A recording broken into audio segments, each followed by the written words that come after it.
जय हिंद, जोहार झारखंड। मैं शमशाद आलम। झारखंड में बजट सत्र चल रहा है। इस बजट सत्र के दरमियान में यह देखा गया कि 2 दिन का प्रशिक्षण कार्यक्रम भी रखा गया था, 2 दिवसीय। इस प्रशिक्षण कार्यक्रम में जो है कि जितने भी विधायक हैं सबको आमंत्रित किया गया। जो पहली बार चुनाव जीतकर सदन पहुंचे हैं उन्हें बिल्कुल जो है कि कहा कि आप आइए और देखिए कैसे जो है कि आपको बताया जाएगा कि किस तरीके से सदन की कार्रवाई को चलने देना है, कैसे जो सदन के गरिमा को बनाकर रखना, एक लोकतंत्र का सबसे बड़ा मंदिर है, वहां पर किस तरीके से हमें मुद्दा उठाना। तो इस समय जो है कि इस कार्यक्रम का जो मतलब मुख्य अतिथि के रूप में आप कह सकते हैं तो राज्यसभा के उपसभापति प्रेजेंट है, साथ ही साथ और भी तरह के लोग जो प्रशिक्षण देने के लिए आए थे। वो बिल्कुल प्रशिक्षण जो है कि चला और इस प्रशिक्षण के दरमियान में जो है कि अपनी बात को झारखंड के मुख्यमंत्री हेमंत सोरेन भी रखे, साथ ही साथ जो है कि झारखंड के जो अभी सदन के जो सभापति है वो अपनी बात को रखे, राज्यसभा का उपसभापति वो भी अपनी बात को रखे। लेकिन किन्हें मतलब जो है कि आप कह सकते हैं कि मतलब जो अभी नए नए जो चुनाव जीत कर आए हैं उन्हें शायद दूसरे दिन बात रखने का मौका दिया जाएगा उनको, लेकिन उनको एक बेहतर तरीके से बताया जा रहा है कि किस तरीके से सदन में आपको जो है कि कार्य करना है, क्या करना है। तो उसमें जयराम महतो भी उपस्थित थे, कल्पना मुर्मू सोरेन भी उपस्थित थे। तो देखिए, एक पढ़ा लिखा अगर कोई व्यक्ति होता है तो उनकी सोच काफी आगे तक होता है, एक मतलब दूरगामी सोच के लिए वो जो है कि बेहतर तरीके से सोचते हैं। तो इस दरमियान में जयराम महतो कल्पना मुर्मू सोरेन के हाथ में पेन भी देख रहे, एक पेज देख रहे, कुछ बात को वो नोट कर रहे, जो प्रशिक्षण दिया जा रहा है उनको जो है कि वो बेहतर तरीके से नोट कर रहे। हालांकि दोनों जो है कि बेहतर तरीके से अपनी बात को सदन में भी रख रहे, उसके बावजूद भी वो प्रशिक्षण में जाके कुछ कुछ पॉइंट को नोट किए। तो सीखने की चाहत है। ये प्रशिक्षण इसलिए दिया जा रहा है क्योंकि 3 तारीख को झारखंड का मेन बजट जो है कि पेश किया जाएगा। इससे पहले अनुपूरक बजट जो है कि पेश किया गया, लेकिन जो मेन बजट है, इस मेन बजट में जो है कि बहुत कुछ निर्भर करता है कि झारखंड के गरीबों के लिए क्या रहेगा, झारखंड के मतलब किसानों के लिए क्या रहेगा, झारखंड के शिक्षा के लिए क्या रहेगा। ये सारी बात जो है कि कल हमारे वित्त मंत्री झारखंड का है वो बजट पेश करेंगे, इसीलिए प्रशिक्षण दिया गया। तो चलिए हम लोग देखते हैं कि जो प्रशिक्षण का 2 दिवसीय प्रशिक्षण था उसमें झारखंड के मुख्यमंत्री कौन कौन से बात को कहे हैं। चलिए इस बात को हम लोग देखते हैं। आज यहाँ झारखंड विधानसभा के इस सभागार में माननीय झारखंड विधानसभा के अध्यक्ष रविन्द्रनाथ महतो जी के द्वारा आयोजित इस छठे झारखंड विधानसभा के सभी माननीय सदस्यों का, चाहे वो विधायक हों, मंत्री हों, पक्ष के हों, विपक्ष के हों, सभी लोगों के लिए एक प्रशिक्षण कार्यक्रम है। और इस कार्यक्रम में आज कई महानुभाव लोग हमारे साथ मंच पर उपस्थित हैं। झारखंड विधानसभा के अध्यक्ष रविन्द्रनाथ महतो जी भी हैं और परिचय के मोहताज नहीं, झारखंड में पहले से अपनी एक अलग पहचान बनाने वाले और वर्तमान राज्यसभा के सांसद, राज्यसभा के उपसभापति हरिवंश जी भी हम लोग के साथ हैं। यहाँ सदन के वरिष्ठ सदस्य सीपी सिंह साहब भी हम लोग के साथ हैं। सरकार के वित्त मंत्री राधाकिशन किशोर जी भी हैं।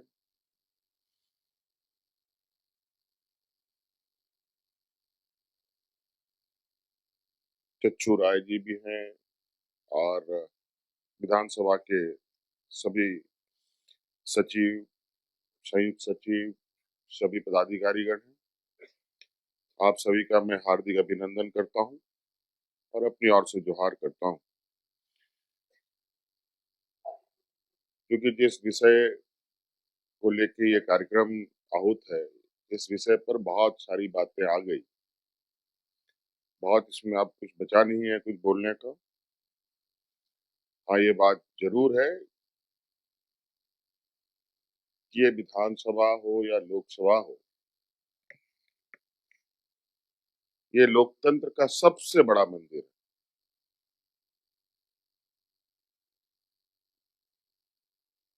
इस लोकतंत्र का यही एक मंदिर है जहां पर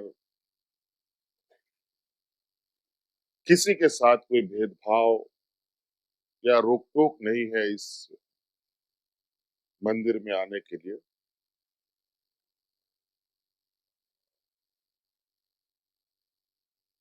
भले व्यक्तिगत रूप से हम अपने अपने विचार जरूर रखते हैं, लेकिन इस मंदिर का जो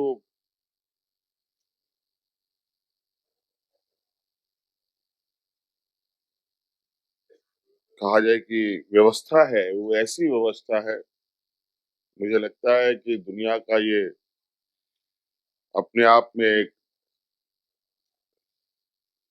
अलग ही इसकी एक आयाम है, जहां सभी लोग, सभी वर्ग, सभी जात धर्म के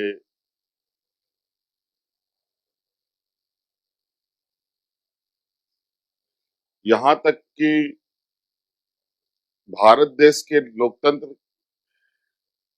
में जीने वाले लोगों के साथ साथ दुनिया के और भी कोई लोग भी इस सदन में आ सकते हैं। ऐसा नहीं है कि कोई एनआरआई या विदेश का व्यक्ति चुनाव जीत करके यहाँ नहीं आ सकता, वो भी इस सदन के अंदर आ सकता है। तो आप इससे अंदाजा लगा सकते हैं कि कितनी बड़ी चीज है, और इसकी मूल्यों को बस समझने की आवश्यकता है। कुछ चीजें परंपरागत होती आई हैं, चल ही रही हैं अभी भी। कई चीजें संविधान में हमारे बाबा भीमराव अम्बेडकर जी ने और इनके साथ जितने भी सहयोगी थे, जितना नाम आदरणीय उप सभापति जी ने यहाँ बताया, कि कितने कुशलता से बिना किसी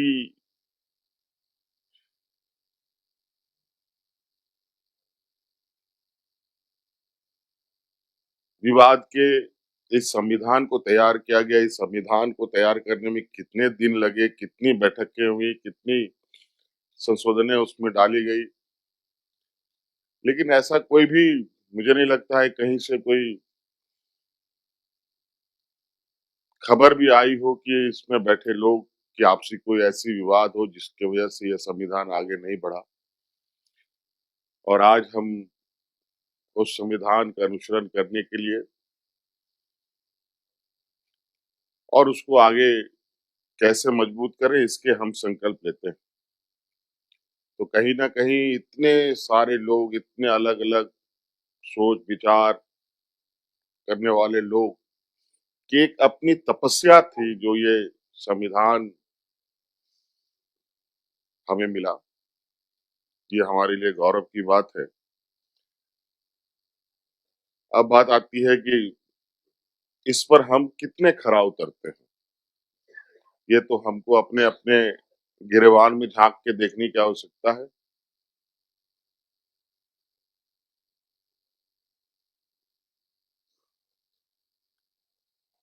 बहुत कम ही होता है कि किसी के कहने से कोई कुछ अमूलचूल ऐसे परिवर्तन ला पाता हो। हाँ, ये बात है, कुछ पारिवारिक संस्कार होते हैं, कुछ सामाजिक संस्कार होते हैं,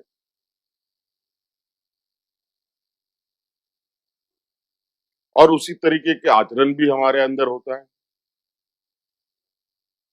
सोच भी होता है।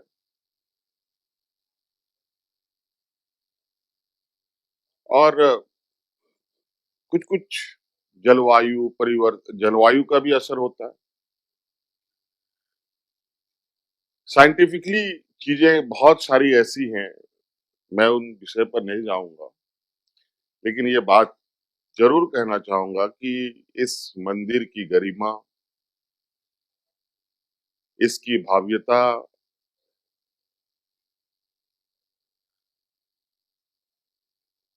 मंदिर, मस्जिद, गुरुद्वारा की जो आवाजें हैं,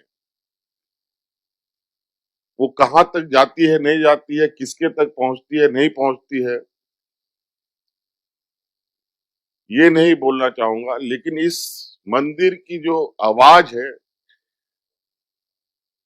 चाहे हिंदू हो, मुस्लिम हो, सिख हो, ईसाई हो, गरीब हो, अमीर हो, सबके पास जाता है। इसको कोई, और ये एक ऐसा व्यवस्था है जिसके माध्यम से ये देश बंधा है। और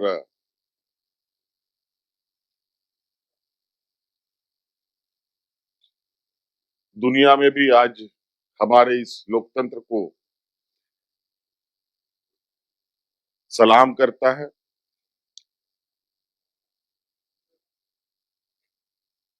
मंदिर, मस्जिद, गुरुद्वारा से लोग सलाम नहीं करते,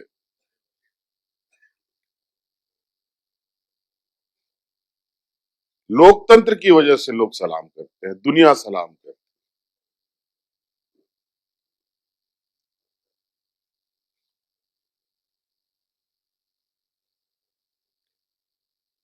और ये कितना मजबूत बना रहे, कितना हम और इसको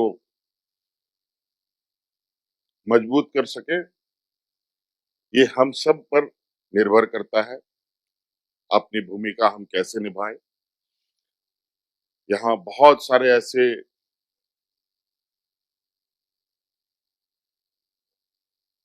सदस्य भी आते हैं जो बहुत पढ़े लिखे लर्नड हैं, विदेशों से भी पढ़ के आए हैं। बहुत सारे ऐसे भी हैं जहां इन लोगों ने कोई डिग्री हासिल नहीं की। और अगर हम देखें, हमारे इतिहास के पन्नों को भी पलटें, तो बहुत सारे ऐसे विद्वान रहे हैं जहां कभी किसी स्कूल में ना उनकी पढ़ाई हुई, ना शिक्षा, ना दीक्षा, लेकिन अपने कर्मों से, अपने आचरणों से, अपने व्यवहारों से, अपने कार्य कुशलता से दुनिया में लोग आज भी उनके नामों को जानते हैं। तो सीखने का कोई उम्र नहीं। और इंसान में बड़ी अच्छी खासियत चीज ये है कि एक अच्छा इंसान कब बुरा बन जाएगा कोई नहीं कह सकता, और कब बुरा आदमी अच्छा बन सकता है ये भी कोई नहीं कह सकता। इसीलिए कभी भी कोई बदलाव हो सकता है। आज हमारे जो अग्रणी नेता रहे हैं, आज मैं थोड़ा सा कुछ पन्नों को पलट के देख रहा था कि आज हमारे सत्र में, हमारे इस विधानसभा में जो पहली बार चुन के आए हैं 20 सदस्य आए। 2 बार जो जीत के आए हैं वो 24 सदस्य हैं। 3 बार जो जीत के आए हैं वो 17 सदस्य हैं। 4 बार जो जीत के आए हैं वो 12 सदस्य हैं। 5 बार जो जीत के आए हैं वो 4 सदस्य हैं। 6 बार जो जीत के आए हैं वो 1 सदस्य है। 7 बार जो जीत के आए हैं वो 2 सदस्य है। और 9 बार जो जीत के आए हैं वो 1 सदस्य है, जो आदरणीय स्टेफन मरांडी जी। और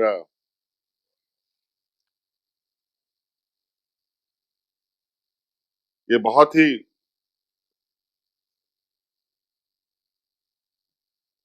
एक ऐसा कॉम्बिनेशन है, निश्चित रूप से मुझे लगता है कि नवसृजित ये राज,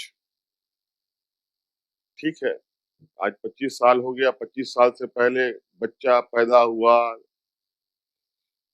घुटने के बल चला, कोहनी के बल चला, गिरता, लड़खड़ाता, उठा पटक होता रहा। लेकिन ये बात भी सही है, एक नौजवान जब अपने युवा अवस्था में आता है, अपने पैरों को मजबूत करता है, फिर उसके बाद वो नौजवान न गिरता है, न लड़खड़ाता है, वो मजबूती से आगे चलता है। और अब हम इसी रास्ते पर आगे इस सदन को भी ले चलेंगे, इस राज्य को भी ले चलेंगे, और सभी लोग, हम लोग मिलकर चाहे पक्ष के हो विपक्ष के हो, सभी की सहभागिता इसमें जरूरी है। इसलिए आज के इस कार्यक्रम में आप सभी लोगों का बहुत बहुत उपस्थिति के लिए आभार, धन्यवाद। हमारे मेहमान दिल्ली से, लोकसभा से और विशेषज्ञ लोग भी आए हैं, उनका भी बहुत बहुत स्वागत। और जरूर इनके जो मार्गदर्शन होंगे, इनके जो बताए गए जो संसदीय प्रणाली की व्यवस्थाएं हैं, उसका लाभ हम सभी सदस्यों को मिलेगा। इन्हीं बातों के साथ बहुत बहुत धन्यवाद, बहुत बहुत शुभकामनाएं।